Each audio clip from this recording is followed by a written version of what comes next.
पंच परमेष्टि भगवान की जय। आचार्य श्री गुरुवर विद्या कुंद महाराज की जय। आचार्य श्री गुरुवर विद्या सागर जी महाराज की जय। परम पूज्य निर्वापक श्रमण मुनि श्री सुधा सागर जी महाराज की जय। हम उन परिस्थितियों को समझ रहे हैं जिन परिस्थितियों में हम संक्लेश को प्राप्त हो जाते हैं, क्योंकि कई बार परिस्थिति व्यक्ति को इतना संक्लेशित कर देती है कि वह जीना भी नहीं चाहता। इस दुनिया में परिस्थितियों को देखकर दुनिया में रहना नहीं चाहता। ऐसे दो प्रकार के लोग, एक व्यक्ति वो हैं जो संसार से इतने ज़्यादा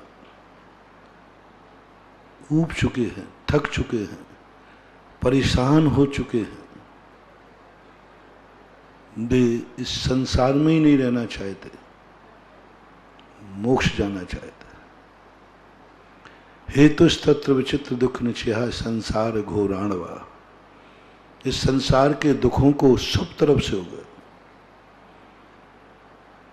वो भागते हैं। वो कहते संसार से मुझे रहना ही नहीं। संसार में उनको कितना भी पुण्य दिखाओ, कितना भी स्वर्ग दिखाओ, कितने भी चक्रवर्ती के पद दिखाओ, वो सबको ठुकरा देते हैं।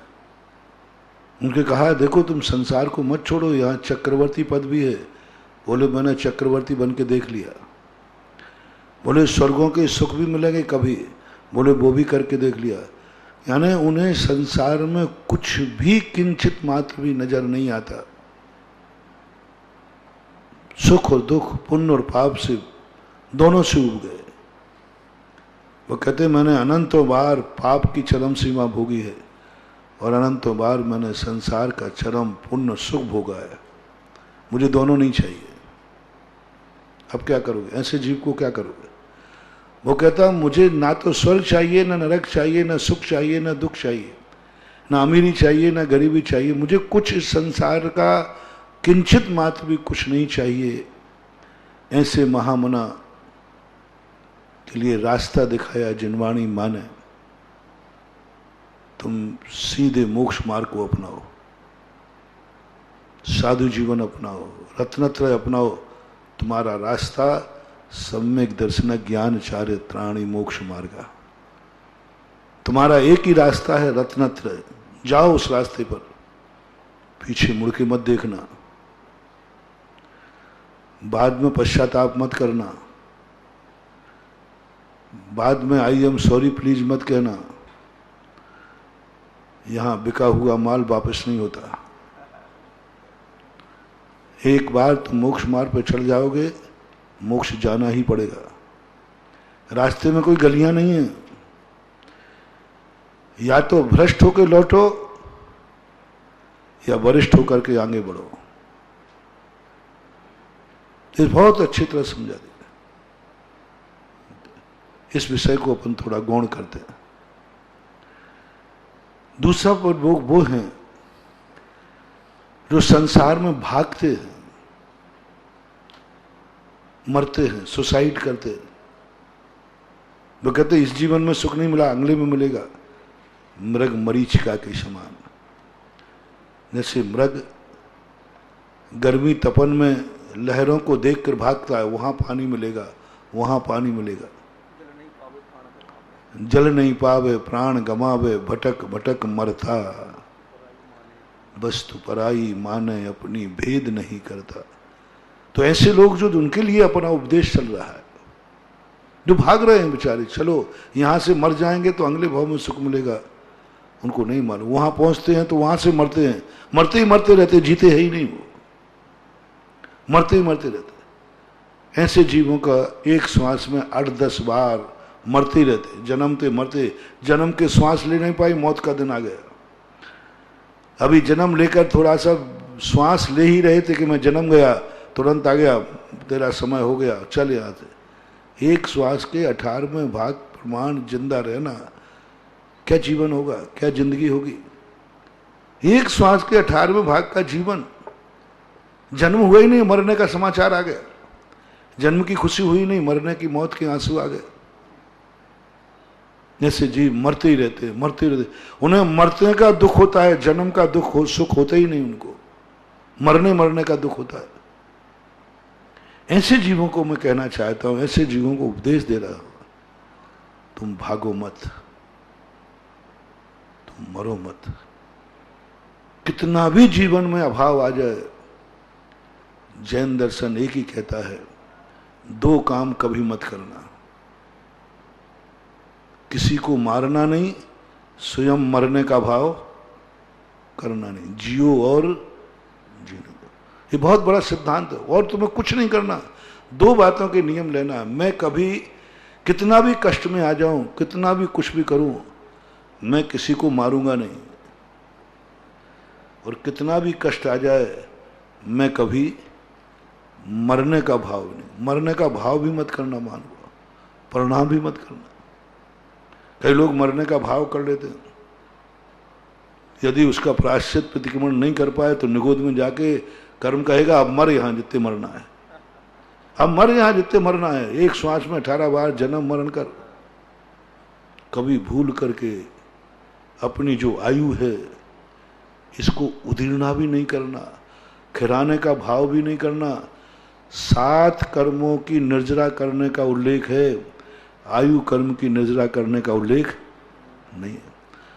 7 कर्मों की निर्जरा करो, सब करो, लेकिन आयु कर्म की कभी निर्जरा नहीं हो। बल्कि कहा गया ऐसा कोई कृत्य मत करना जिससे आयु कर्म की उदीर्णा हो। सदा अप्रमत्त हो, सावधान हो, पूरी आयु जियो जितनी मिली है, कभी नहीं करना, भाव भी नहीं करना, परिणाम भी नहीं करना। कितना भी कष्ट हो जाए, नरकों से भी ज्यादा, मरने का भाव नहीं करना। क्योंकि मरना, एक बार जो सुसाइड करता है उसे 100 बार अकाल में मरना पड़ता है। पूज्य रवि सेन महाराज पद्म पुराण में हजारों बार लिखा हो। एक बार तूने आयु को मरने का भाव किया, अब मरता रहता, और निगोद में पड़ गया तो काल अनंत निगोद मझार भीतो एक इंद्री तनधार, वहां मरता रहे।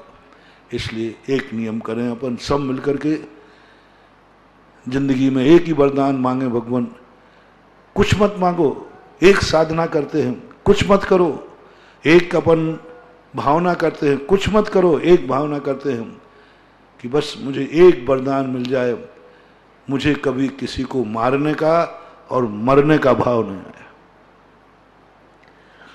यदि ये 2 वरदान अपन को मिल गए, बस आगे मैंने कुछ भी नहीं कहा, अब और वरदान मांगनी मत, कुछ मत मांगना। ये 2 वरदान से बड़ा वरदान कोई दुनिया में मारने का भाव आवे नहीं और मरने का भाव आवे नहीं।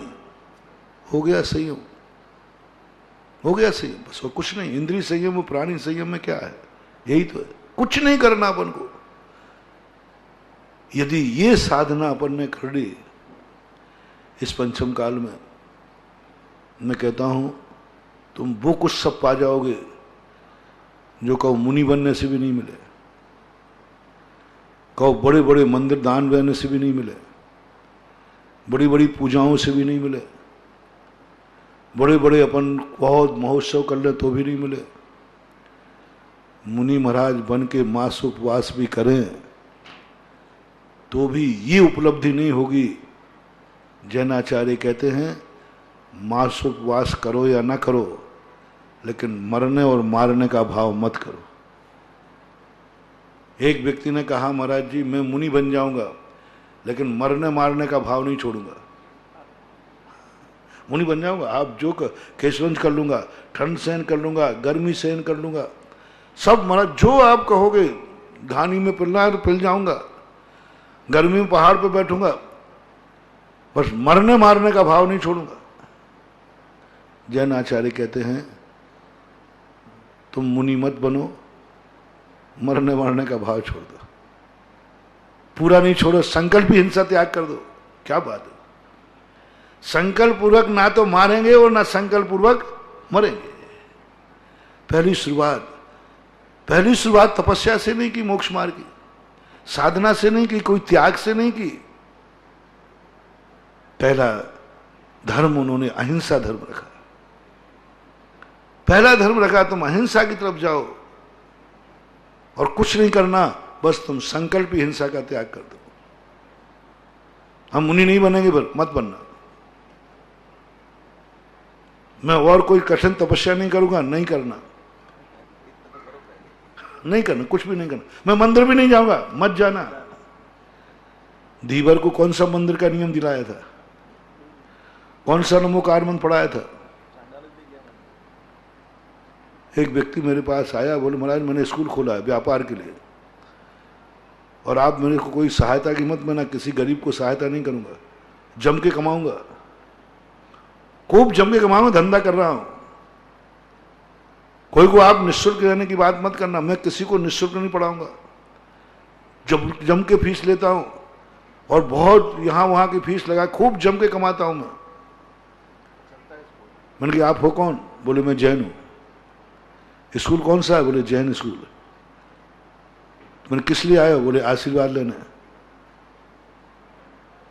और उसने सब शर्त लगा दी, मैं कमाई के लिए खोला है, जम के कमाऊंगा, खूब पैसे कमाऊंगा, ट्यूशन सब करूंगा, कोई को निःशुल्क नहीं दूंगा। नहीं तो आप कहो गरीबों को निःशुल्क पढ़ाना, ये नियम देना मत, मैं नहीं लूंगा, किसी की फीस माफ करूंगा नहीं। अब आप आशीर्वाद दोगे कि नहीं दोगे? मैंने तुरंत दोनों हाथ उठाए, तीसरे हाथ से दूं, पीछे उठाई। मैंने कहा जल्दी आ जाओ भैया, आशीर्वाद ले ले। वो स्तब्ध रह गया, बोले महाराज मैं कई महाराजों के पास गया, सब यही कहते नहीं भाई, तो फिर मैं आशीर्वाद नहीं, मैं धंधा पानी को आशीर्वाद दूं क्या? आपने आशीर्वाद कैसे दे दिया? आपके प्रतिकूल मैंने सब कुछ बोला। मैंने कि मैंने इसलिए दे दिया कि तेरी बल्दियत तो जैनी थी ना, तू है तो शाकाहारी। मैंने कहा तू सब कमाएगा, सब करेगा, लेकिन कम से कम स्कूल में अंडे को शाकाहार तो नहीं बताएगा, बस इसलिए मेरा आशीर्वाद है। मुझे ध्यान आ गया कि वो मछली का कौन सा त्याग कराया था नमोकार मंत्र, कौन सा देव साहब कहा था कि तुम भक्तांबर याद करना। मात कहा कि नहीं, ये सब बात मत मान, भगवान को मत मान, नमोकार मंत्र कुछ मत पढ़, लेकिन मारने का त्याग कर दे, एक मछली का त्याग करा दिया और नाम लिख दिया। काहे का जैनी था वो? कुछ नहीं किया, पहले ही एक बात का त्याग करो। तब मैंने कहा भाई एक बात के कारण मैं आशीर्वाद दूंगा, कम से कम तुम जैन हो तो अंडे को शाकाहार तो नहीं बताओगे? बोले नहीं बताऊंगा। मैंने कहा बस मेरा काम हो गया, मैंने अहिंसा परमो धर्म को आशीर्वाद दे दिया। गुरुजी ने रामचंद्र जी को वो सब कुछ सिखाया जो एक अभाववान व्यक्ति को है। देखना बंधुओं, तो मैं तो कर्म ने अभाव कर दिया है, तो गुरु अभाव करा रहा है। देखो वहां गरीब बनता है कर्म से, यहां गुरु गरीब बना रहे हैं। वहां गरीब बनाता है मटके, ये गुरु राजकुमार से बनवा रहे हैं। क्या प्रक्रिया है, अंतर क्या है? वहां कर्म तुम्हें फक्कड़ बना देता है, यहां धर्म ने मुझे फक्कड़ बना दिया। वहां कर्म तुम्हें नंगा कर देता है, यहां मुझे धर्म ने नंगा कर दिया। वहां घर सब पूरे धन दौलत छुड़ा लेता है, यहां धर्म ने छुड़वा दिया। वहां कर्म सबको मरवा देता है, छुड़वा देता है, माँ बाप मर गए, सब अकेला बचता है, यहां धर्म ने सबको छुड़ा दिया। दोनों में अंतर क्या है? फिर क्या देखना, दोनों की एक सी, एक फक्कड़ की, एक गरीब की, एक भिखारी की और एक भिक्षु की, दोनों हिस्सियां देखना। एक अभाव में जी रहा है, वो रो रहा है, और एक अभाव में जीने की साधना कर रहा है। पूरा देखो सब उल्टा है। तुमसे कहा जाए क्यों,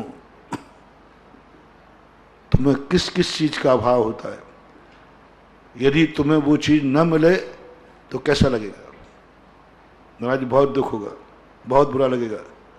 महावीर ने वही वही चीजें एक एक गिन करके अपने फॉलोवर से कहा, तुम इसके बिना खुश होकर दिखाओ। तुम सुबह उठे और यदि मंजन नहीं है तो, मंजन नहीं है तो क्या करोगे? क्रोध करोगे, गुस्सा करोगे, परिणाम बिगड़ जाएंगे। महावीर ने कहा ये देख कितना चिड़चिड़ा रहा है, देख ये घर में कितना चिल्ला रहा है, सब मर गए रहे क्या? बुरुष नहीं है, ऐसे ही बोलते, पानी नहीं, देख कितना कर रहा है। तो गुरुजी सही बात है। महावीर ने तुरंत कानून बनाया, क्या बोला, सही बात है। हाँ साहब, साथ भर का मुंह खराब है उसका, मंजन नहीं है तो गुस्सा तो आएगा।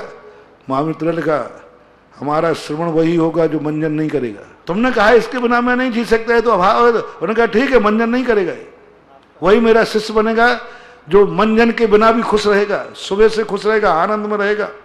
और वो चिल्ला रहा है, बड़बड़ा रहा है, सबको मार रहा है, मर रहा है, झगड़ा कर रहा है, शांति भंग कर दी, सारे घर को सिर पर उठा लिया। महावीर ने कहा मेरा शिष्य वही है जो मंजन नहीं करेगा और मंजन के बिना खुश रहेगा, मंजन के बिना खुश रहेगा अभाव में। वो कर्म की मार से अभाव झेल रहा है, तू धर्म के कारण अभाव में जी के दिखा और हंसते हुए दिखा। जिंदगी में साधु मंजन नहीं करते। 28 मूल गुणों में एक मूल है अदंत धावन,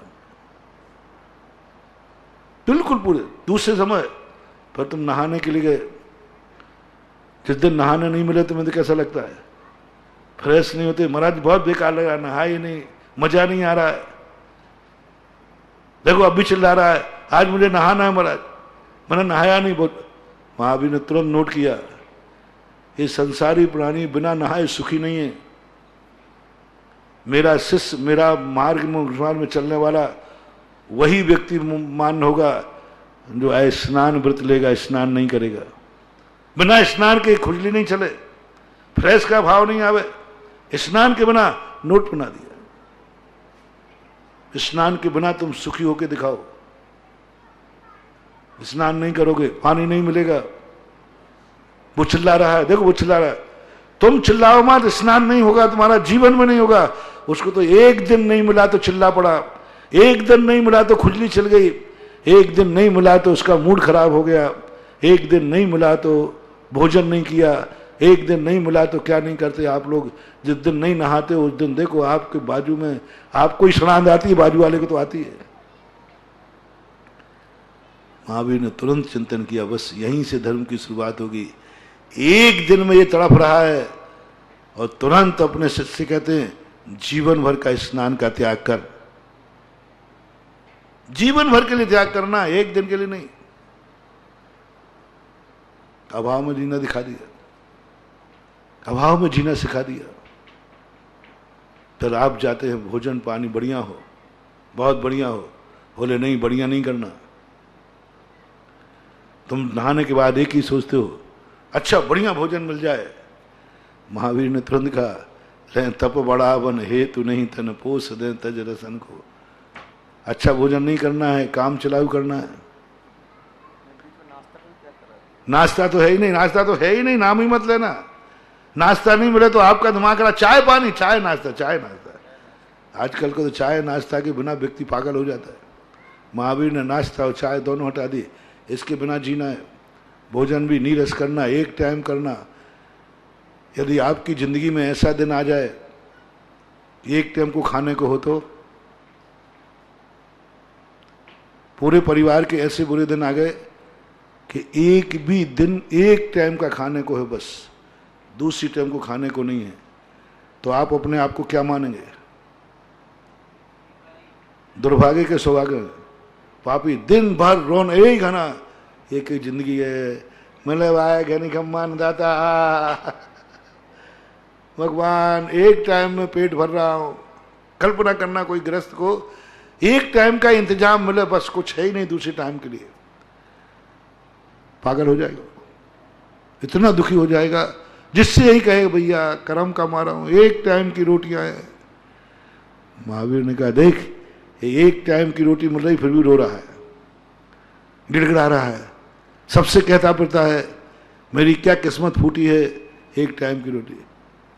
उन्हें तुरंत लोग लगा एक भुगती है, मेरा शिष्य वही बनेगा पूरी जिंदगी भर एक टाइम खाएगा और मुस्कुराता रहेगा, खुश होता रहेगा, एक टाइम। तुम्हारी कर्म की मार से एक टाइम मिला सो रो पड़े। साधु को महावीर ने धर्म के कारण एक टाइम का करा दिया। साधु एक टाइम में नहीं रोता, अपने आप को दुर्भाग्य नहीं मानता, कभी ये फीलिंग नहीं होती मैंने कौन से पाप किए जो एक टाइम खाने मिल रहा है। आनंद आता है, अभाग्य आता है, सौभाग्य, इतना आनंद आता है मैंने कितने पुण्य किए, कितना पुण्य किया कि दूसरी टाइम का भोजन छूट गया।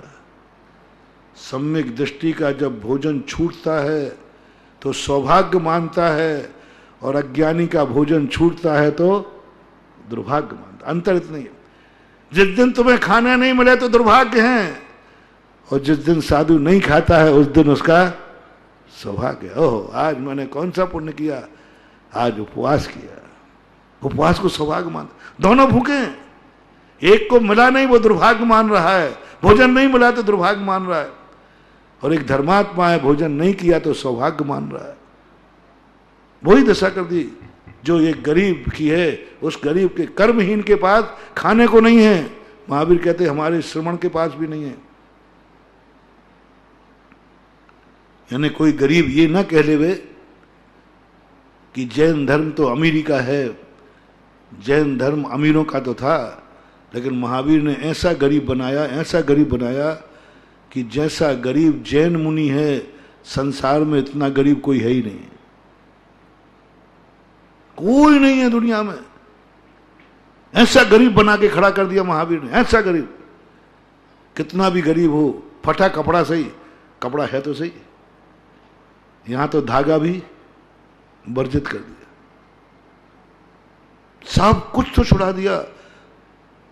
बोले सब धन दौलत छोड़ दी, इसके पास ना मकान है ना जायदाद है, कुछ भी नहीं है इसके पास। बोले अच्छा महाराज जी बहुत दुखी आदमी है। बोले क्या है? बोले ना इसके पास मकान है ना जायदाद है, कुछ भी नहीं है। महावीर ने तुरंत नोट किया, मेरा श्रवण बिना मकान के जायदाद के रह के दिखाना, छोड़ सब। जहां एक पुण्यहीन व्यक्ति आके खड़ा है, जिसके पास ना मकान है ना जायदाद है, उसी पुण्यहीन दशा में साधु को खड़ा कर दिया और कहा बोलो तुम पुण्यहीन हो या पुण्यवान हो। एक गरीब खड़ा है सामने जिसके पास मकान जायदाद कुछ नहीं है, उससे पूछा तुम कौन हो? बोले सबसे बड़ा दुर्भागा, पुण्यहीन। एक साधु के पास भी ना मकान है ना जायदाद है, पूछो साधु से तुम कौन हो? बोले भाग्यवान, सौभाग्यवान, मैं भगवान हूं। दोनों के पास कुछ नहीं है। एक को लोग भाग्यवान कह रहे हैं, एक को दुर्भाग्यवान कह रहे हैं। महावीर ने कहा तुम करके दिखाओ। बोले महाराज जी ये बहुत कर्महीना व्यक्ति है। बोले क्या बात है? बोले महाराज इसके होते इसके बाप मर गए, माँ मर गए, सब मर गए, अकेला बचा है। अच्छा अकेला बचा है तो दुर्भाग्य है इसका? हाँ महाराज जी बहुत दुर्भाग्य। अपन दुर्भाग्य कहेंगे ना कि भाई इसका कोई नहीं, अकेला 6 महीना बच्चा बचा, दुर्भाग्य है। महावीर ने तुरंत नोट किया, मेरा श्रवण मेरा भक्त वही होगा जिसको माँ बाप भी नहीं होंगे, भाई बंधु भी नहीं होंगे, कुछ भी नहीं होंगे, अकेला। एक पुण्यहीन ग्रस्त के सब कुछ छोड़ दिए, कर्म ने छुड़ा लिए, सब कुछ छुड़ा लिया, और साधु ने धर्म के कारण सब कुछ छोड़ दिया। साधु भी अकेला, ना माँ बाप है ना जायदाद है, गरीब के भी खाने का पता नहीं कल मिलेगा कि नहीं मिलेगा, साधु का भी पता नहीं मिलेगा तो नहीं मिलेगा। मनाई महाराज आप चिंता मत करो, देने वाले हैं हम लोग, तो बैठे खांडू कॉलोनी से आ गए हम, आप चिंता नहीं करना। आप तुम्हारे देने से कोई मतलब नहीं है, तुम सब कुछ देते रहना, बनाते रहना। बालचंद जी आ गया तो, जीवचंद आ गया तो उस दिन भी आनंद मनाता है। एक को खाने नहीं मिला, रो रहा है दुर्भागा। एक ने बिल्कुल कह दिया नहीं, कोई खाने का इंतजाम नहीं। दोनों असुरक्षित है। एक गरीब दुखी को कोई भी मार सकता है फुटपाथ के ऊपर, बचने का कोई उपाय नहीं। साधु के पास भी कोई भी मारने का उपाय नहीं। हाँ गरीब के पास, साधु के पास कोई लूट जाकर नहीं, कोई अंगरक्षक नहीं। गरीब के पास कोई बचाने वाला नहीं, साधु को भी कोई बचाने वाला नहीं। क्या गजब की चीज है। चक्रवर्ती तीर्थंकर जिनके घर में एक कदम रखते ही सैकड़ों सैनिक चलते थे। महावीर ने कहा क्या बात है? बोले अकेले चढ़ना है। बोले कोई मार देगा तो? बोले इस गरीब को मार देगा तो? तुम उस गरीब जैसा असुरक्षित होकर के सुरक्षित हो जाओ। चक्रवर्ती के यहां कौन से नौकरों की कमी थी? तीर्थंकर के यहां कौन से देवों की कमी थी? लेकिन दीक्षा लेते ही एक देव भगवान की महाराज की रक्षा नहीं करता, एक देव भी। उसके पहले कर रहा था। एक देव भी स्वधर्म अंदर एक देवता लगा देता, पारसनाथ के पीछे देवता लगा देते तो काय को इनकी दशा होती, काय को यहां पिटते? पिटते तो नहीं, पारसनाथ तो नहीं पिटते, देवता होते। लेकिन ये भी ध्यान रखना रे बिजोलिया वालों, पारसनाथ पिटते नहीं तो बिजोलिया तपोदय तीर्थ क्षेत्र बनता नहीं, क्योंकि वो यहां रुकते नहीं, वो तो जा रहे थे बिहार करते हुए, कहीं ना कहीं कोई ना कोई है। तो अब ऐसी स्थिति को लेकर उन्होंने कहा नहीं, कोई अंगरक्षक नहीं होगा, अकेले हो गए। कैसा गरीब, गरीब को कोई बचाने वाला नहीं है, अकेला बचाए बेचारा। ऐसे ही तुम भी अकेले होके दिखाओ, कोई अंगरक्षक नहीं होगा, कोई बॉडीगार्ड नहीं होगा, फिर भी तुम वो असुरक्षित महसूस कर रहा है, तुम्हें ऐसे जीवन में सुरक्षित महसूस होना है। वो असुरक्षित कर रहा है, महाराज मेरी जिंदगी तो असुरक्षित है, कभी भी सलमान जैसे लोगों की गाड़ी आएगी मुझे कुचल देगी। महावीर ने कहा ये रो रहा है ना, ऐसे ही तुम करके दिखा दो इसके सामने, देख मुझे भी कभी कुछ कर सकते कोई, मेरे पास बचने का कोई साधन नहीं, कोई अंगरक्षण कुछ भी नहीं। साधु को कैसा लग रहा है? एक गरीब आदमी जिसका सब कुछ लुट गया, सब कुछ चला गया, और फुटपाथ पे बैठा है, सड़क पे है, सुरक्षित महसूस कर रहा है कि असुरक्षित? और वही दशा साधु की महावीर ने बना दी, बिल्कुल वही दशा, सब छुड़ा दिया, देवताओं के हट जाओ यहां से। अब साधु से पूछो, हे महाराज आप सुरक्षित महसूस कर रहे हैं कि असुरक्षित? पूर्ण सुरक्षित। अब देखो दशा एक सी है, सुरक्षित पूर्ण। गरीब को सोने के लिए बिस्तर नहीं है, अरे महाराज जी क्या है बिस्तर, एक चटाई भी नहीं है, दरी भी नहीं है। अच्छा इसलिए तेरी रात नहीं कट रही, तू दुर्भागा है? महावीर ने श्रमण से कहा बिना चटाई की भूमि पे सो के दिखा जैसे गरीब सोता है। गरीब को कर्म की मार के कारण उसको बिस्तर भी नहीं, चटाई भी नहीं, दरी भी नहीं, जमीन पे पड़ा है। कितने भिखारी अपन रास्ते में देखते हैं जमीन पे पड़े रहते हैं, उनसे पूछो क्या भाग्यवान हो कि दुर्भाग्यवान? अरे महाराज क्या कर्म फूटे हैं, बिछाने को एक दरी भी नहीं है, टॉट फट्टी भी नहीं है। महावीर ने तुरंत नोट किया, और जो जो फार्मूला गरुड़ पर लगते थे वो सारे फार्मूले उन्होंने अपने मुनि पे लगा दिए। जो जो सबसे संसार से सबसे ज्यादा पुण्यहीन की जो जो दशा थी, वही वही दशा महावीर ने अपने श्रमण की बनाई, वही दशा, बिल्कुल वही दशा। बोले भूसेन, अब साधु से पूछना कि महाराज आप जमीन पर लेटे हैं, कैसा लग रहा है? दुर्भाग्य का अभाग्य। और वो गरीब क्या कह रहा है? महाराज मेरे कर्म फूटे, देखो जमीन पे बैठा हूं, जमीन पे लेटा हूं, ना तो कोई तखत है ना कुछ भी है, वो दुर्भाग्य मान रहा है। उसी दशा उसी भूमि पर लेटा हुआ साधु अपने आप को सौभाग्य मान रहा है, अभाग्य, धन हो गया मैं, ऐसे आनंद से होता है। ओ मैंने कितने पुण्य किए कि भू सहन करना। वो 2 महीने मुझे अभी भी याद आते हैं, जब पूज्य गुरुदेव ने पपोरा के अंदर एक आचार्य भक्ति के समय कहा, कोई स्वाध्याय चल रहा था छत, कि वो दिन कब आएगा जब भू सहन करने को मिले। पाटों की कमी नहीं थी, चटाई की कमी नहीं थी, सब कुछ था, लेकिन चटाई का आनंद नहीं आ रहा है।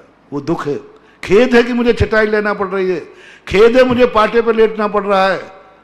खेद के साथ वो दिन कब आएगा जब मैं भू सहन करूं, भू सहन कर रहे। और जब आचार्य ने कहा, हम लोगों ने कहा आचार्य श्री आपकी आज्ञा हो तो कौन सी बड़ी बात है। बोले देखते, एक दो बार आचार्य श्री बस सीधे आहार सुबह की आचार्य भक्ति के बाद आए, पाटा लगा था, वो पाटे पर नहीं बैठे, हम लोग भी पाटे लगे थे, सब लोग पाटे बैठे, आचार्य श्री ऐसे पाटे बैठते थे, थोड़ा सा छोटा सा तखत था और उसमें एक चौकी लगी थी, हम लोग नीचे बैठते थे, छोटे छोटे पाटे थे। आचार्य श्री आगे नीचे बैठ गए पीछे लगा करके, तो हम लोगों ने सोचा पाटा हिल रहा होगा, देखा ठीक था, पाटा गलता होगा, ठीक था। मैंने आचार्य पाटे बढ़िए, बोले नहीं ये पाटा अच्छा लग रहा है। अब आचार्य से बैठ गए नीचे, तो हम लोग बैठ गए नीचे, भक्ति हुई। हमने सोचा चलो ठीक है। आहार के बाद आए तो पाटा लगा था, वो नीचे बैठ गए। शाम को नीचे बैठे तो हम कि अब इसमें हम लोगों ने पूछा कि अब बात जरूर कोई है। बोले उस दिन की चर्चा का याद है ना, भूसेन कब करूंगा। तो हम लोग घबरा गए। मन के आचार्य जी क्या रात में भी जमीन पे सो गए? बोले हाँ, बस सब ने जमीन पे जुड़ गए। 2 महीने चला ये क्रम।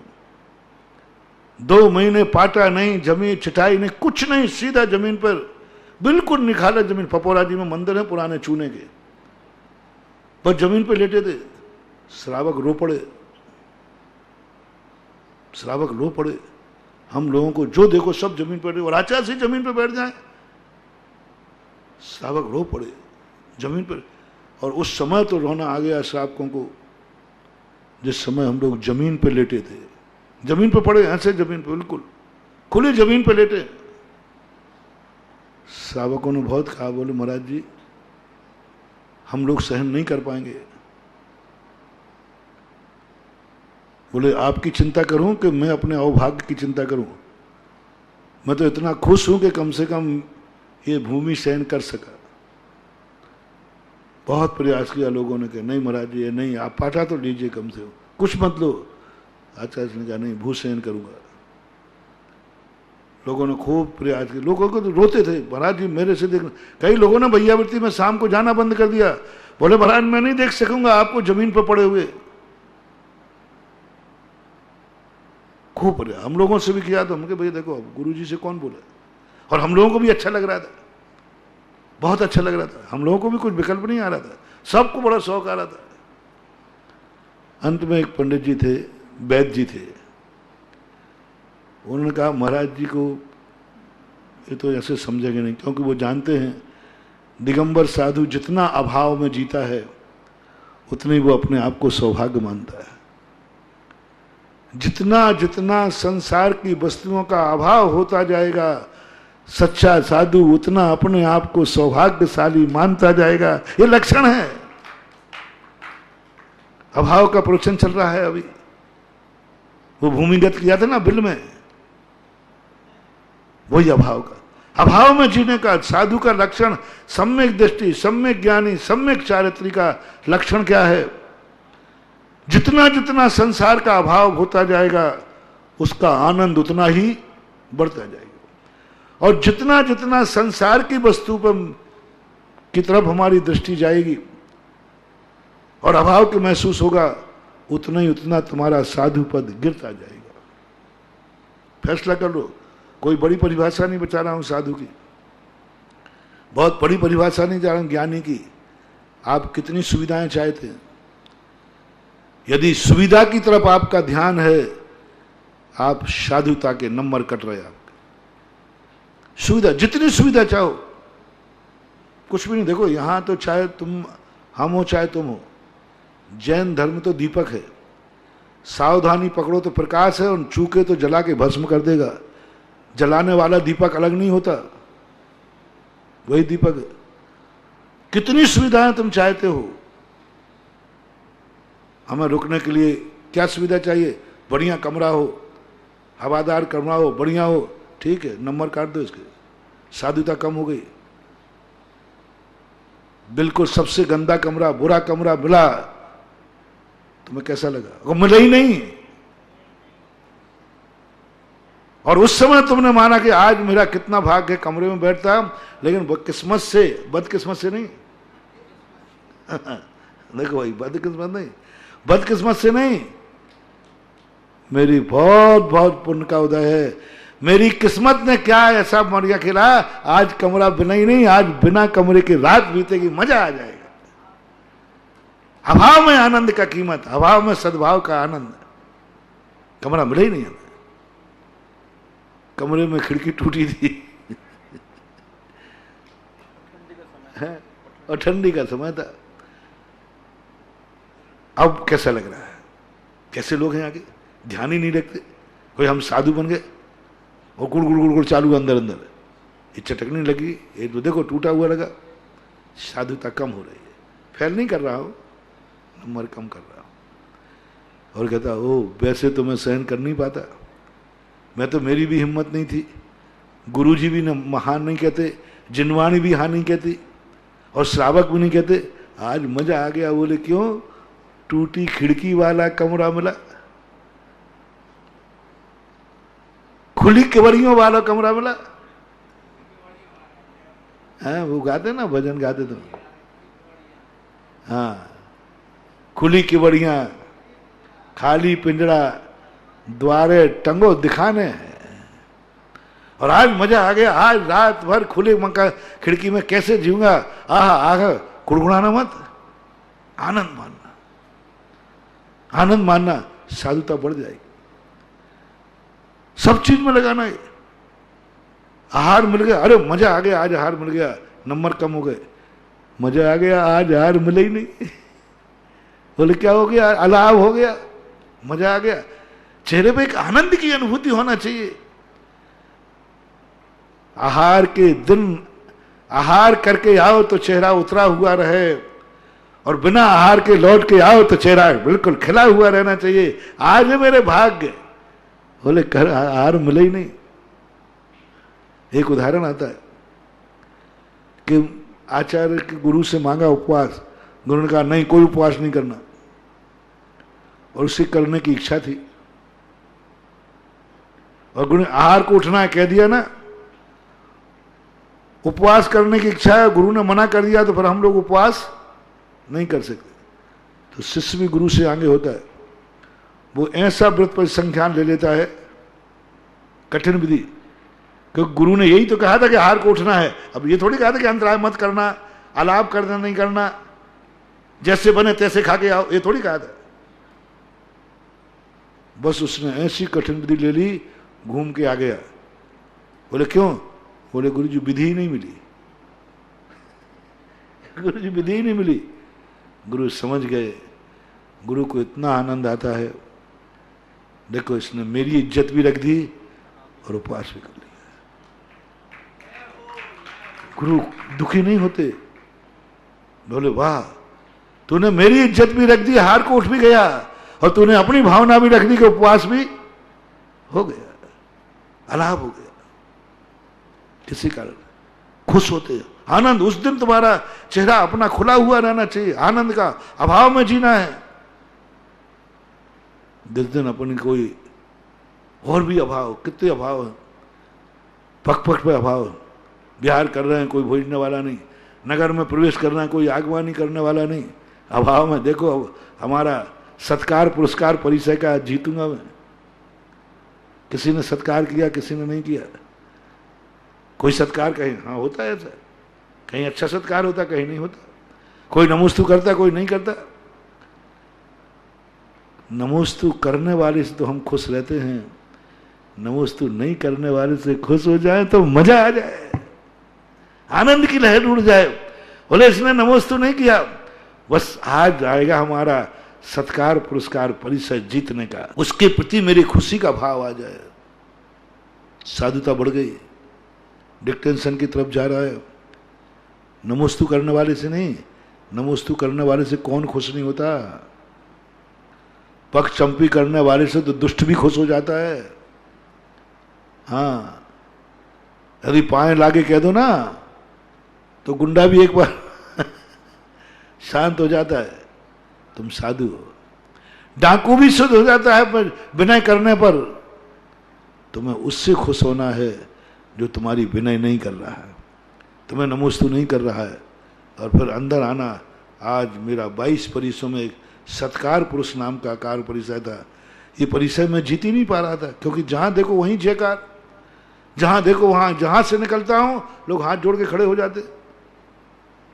हम निकल नहीं पाते उसके पहले ही सत्कार। क्या करें, जिंदगी में आई ना, कमरे में बैठो तो सत्कार, बाहर बिहार करो तो सत्कार, जहां निकलो वहीं से लोग खड़े हुए, नमोस्तु भगवान, नमोस्तु भगवान, नमोस्तु। अरे ये अच्छी चीजें नहीं है, ये परिचय जय को नहीं जीतने। और कभी एक आध बार ऐसे मिल जाए कि सब विपरीत बुद्धि वाले थे, कोई ने नमोस्तु नहीं किया, उस समय कहता मजा आ गया, आज सत्कार पुरस्कार परिषद जीतूंगा, रे मन अब बोल क्या बात है, निपटा दूं इसको। बोले निपटाना नहीं है, आशीर्वाद देना है कि धन्य है तूने सत्कार पुरस्कार परिचय करा दिया। आता नहीं, आना चाहिए, आता नहीं, आना चाहिए। अभाव में बताओ कितनी बार, और भी कितने अभाव हमारे जीवन में आते, पग पग पर अभाव है। और साधु का तो पग पग पर अभाव ही है। ठंड लग रही है, महावीर को कोसना नहीं, दुर्भाग्य कैसे, देखो मैं कौन से गुरु के चक्कर में पड़ गया, छिटाई तक नहीं रहने देता। हाँ, छिटाई तक नहीं, नहीं, आनंद की अनुभूति। ठंड लग रही है, दांत किटकिटा रहे हैं, रात में नींद नहीं आ रही है।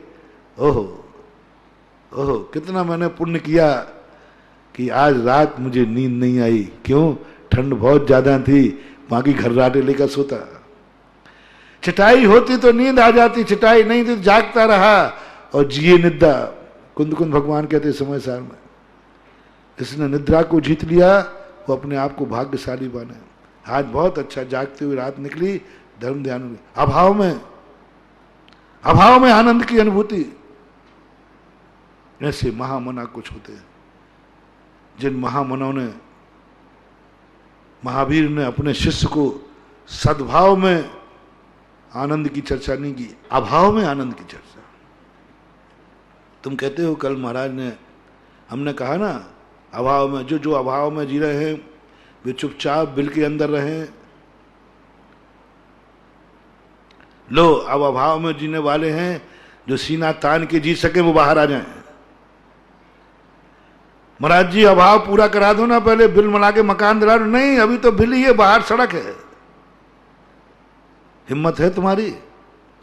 असुरक्षित व्यक्ति को बाहर आना है। इसलिए मैंने कहा था छेड़ो मत मुझे, आफत में पड़ जाओगे। छेड़ो मत मुझे, भूमिगत रहो। जैन दर्शन अभाव को सद्भाव में नहीं बदलेगा, अभाव में तुम्हें सद्भाव जैसा जीना सिखाएगा। जैन दर्शन कभी भी अभाव को सद्भाव में नहीं बदलेगा। तुम्हारे पास जो कमी है ये पकड़ो, तुम्हारे पास मकान नहीं है ये पकड़ो, कपड़े नहीं है ये पकड़ो, खाना नहीं है ये पकड़ो, पैसा नहीं ये पकड़ो, परिवार नहीं ये पकड़ो। नहीं, कुछ नहीं। अभाव में तुम सद्भाव जैसी जिंदगी जी के दिखाओ तो तुम्हें ऊपर आने की छूट है। मकान से बाहर आप बिल से बाहर आ सकते हो, बिना मकान के रह सकोगे? दो स्थान है, एक मकान है, एक बिल है, एक खुला मैदान है। अब तुम्हें तीनों में सुरक्षा कहां? मकान तो तुम्हारी किस्मत में नहीं है, वो तो अभी मैं चर्चा ही नहीं कर रहा हूं। अब दो स्थान बचे, एक बिल है और एक मैदान है। दोनों तुम्हें कौन सा पसंद है? ओ चूहो, ओ चूहो, अपन सब चूहे, कलयुगी है ना, पंचम काल के है ना, अपने पास सब तरफ से अभाव भरा है, सब तरफ से अभाव भरा है। बस उन्हीं की महिमा तो मैं गाना चाहता था।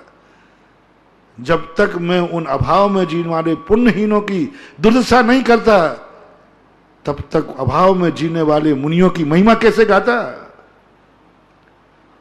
जब तक हम रावण की महिमा नहीं गाएंगे तो राम की महिमा कैसे होगी? इसलिए मैंने 2 दिन लिए, घबरा गए सब लोग।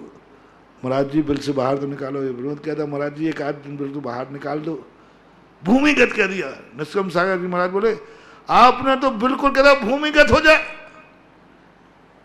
बाहर दिखना नहीं, अनिश्चित भी नहीं होना, दिखना ही मत, आवाज को बोलना नहीं, देखना, आंख खोलना नहीं, कान खोलना नहीं, चुपचाप। कहीं से तुम्हारे बाल भी उड़ते नहीं दिख जाएं। आपने भूमिगत निकाल के नहीं, भूमिगत कर दिया। थोड़ा तो बाहर घूमना, तो कभी कभी तो घूम जाए। लो मैं तो पूरा घुमा रहा हूं, तो ऐसे थोड़ी घुमा रहे हो। अरे मकान बिल निकाल के मकान में भेजो सीधे, नहीं मकान में तो सीधे नहीं भेजूंगा, वो पुण्य तो तेरा नहीं है। वो पुण्य तो तेरा नहीं है। यदि होता तो भूमिगत होना ही नहीं पड़ता। यदि वो होता तो पंचम काल में अपना जन्म होते नहीं। वो होता तो आज अपन इस दशा में नहीं होते। महानुभाव, मकान की कल्पना छोड़ दो, चक्रवर्ती के सुखों का व्यवहार छोड़ दो, बड़े आदमियों की नकल करना छोड़ दो, बड़े आदमियों की वस्तुओं पर नियत डालना बंद करो। इसलिए मैंने परसों कहा था, तुम अपनी जिंदगी में कभी अपनों से, बड़ों से कुछ पाने का भाव मत करना, बड़ों से कोई याचना मत करना, क्योंकि वो वस्तु वो दे भी देगा तो तुम्हें पचेगी नहीं, क्योंकि वो वस्तु पुण्यवान को ही पचती है। चक्रवर्ती का लड्डू देख करके मुंह में पानी मत लाना भैया, मत लाना, मत लाना। महाराज जी वो दे देगा तो भी मत लेना, तुम्हें पचेगा नहीं। वो दे देगा करुणा, पचेगा नहीं। किसी के सोने की मोहरें देखकर भाव मत बिगाड़ना, वो दे भी देगा लेकिन हाथ जल जाएगा। दिया था ना उदाहरण, हाथ जल जाएगा। अकृतपूर्ण मत करो रे। मेरे देखो, मेरी बात तुम्हें बहुत बुरी लगती है क्योंकि थोड़े कठोर लगती है, और मैं बिना कैप्सूल की दवाई देता हूँ, कड़वी तो होती है। बोलो, सोने की मोहरों पर नियत खराब हुई, मांग लिया, हाथ जला कि नहीं? चक्रवर्ती के लड्डू मिलने से पेट खराब होगा कि नहीं होगा? तो नियम कर लो ना, जो जो वस्तु पुण्यात्माओं के पास हैं वो वस्तु मैं नहीं लूंगा, क्योंकि पुण्यात्मा मैं नहीं हूं, मैं पुण्यहीन हूं। वो बड़ा है, मैं छोटा हूं, बड़े की कोई वस्तु मुझे नहीं चाहिए क्योंकि मैं छोटा हूं। बड़े जितना भोजन कर रहे हैं उतना ही भोजन छोटा भी करे, मुझे भी रबड़ी का लड्डू दो। माँ क्या कहती है, बड़ा बेटा आया तो दूध को औंठ करके रबड़ी बना के दे दी, और छोटा कहता मैं भी तो तुम्हारे बेटा हूं, मुझे भी ये रबड़ी चाहिए। हाँ बैठ जा चुपचाप। तो दूध तो पानी और मिला दिया। अब बोलो, उस बेटे को बड़े की रबड़ी का नियत बिगाड़ना चाहिए या नहीं? यदि नियत बिगाड़ता है तो फायदा है कि नुकसान? नुकसान, क्योंकि उसकी जठराग्नि कैसी है? छोटी। ये लगाओ, इसी में तो सारा संसार बर्बाद हो रहा है। हर व्यक्ति बड़े आदमियों की वस्तु अपने में चाहता है कि मुझे मिल जाए, मुझे मिल जाए, मुझे मिल जाए। नहीं लेना, वो देवे तो भी नहीं लेना, नुकसानदायक है, बहुत नुकसान हो जाएगा। जो तुम्हारा पेट है वो भी तुम्हारा बचेगा नहीं। हाथ कम से कम बिना जले है वो हाथ किसी काम का नहीं रहेगा। आप सब तरफ देख लेना, सब तरफ देखना। संसार मार्ग की अभी बात कर रहा हूं। संसार मार्ग में जो जो वस्तुएं बड़े आदमी के पास है, पुण्यात्माओं के पास हैं, उस वस्तु पर तुम कभी नियत नहीं बिगाड़ना। मेरा कहना मान जाना, कभी याचना नहीं करना, बड़ों के सामने याचना नहीं करना, बड़ों से कभी सहयोग मत लेना, बड़ों से कभी सेवा मत कराना, बड़ों से अपनी सुरक्षा मत कराना। मर जाना लेकिन कभी बड़ों से सुरक्षा मत कराना। देख लो संसार की नीतियां हैं। कल कहा था ना मैंने, सुरक्षा कराना है तो अपने से कमजोर से कराओ, अपने से पुण्यहीन से कराओ। आज सारी दुनिया में देख लो आप, राष्ट्रपति की सुरक्षा कौन करता है? बॉडीगार्ड छोटा है कि बड़ा? बड़ा। राष्ट्रपति बॉडीगार्ड की सुरक्षा नहीं करता, छोटा सकता, वो अभाग मानता है। अपन लोग भी नियम ले लें, हम अपनी सुरक्षा हम अपने बड़ों से नहीं कराएंगे, अपने से छोटों से कराएंगे। हम अपनी सेवा छोटों से कराएंगे।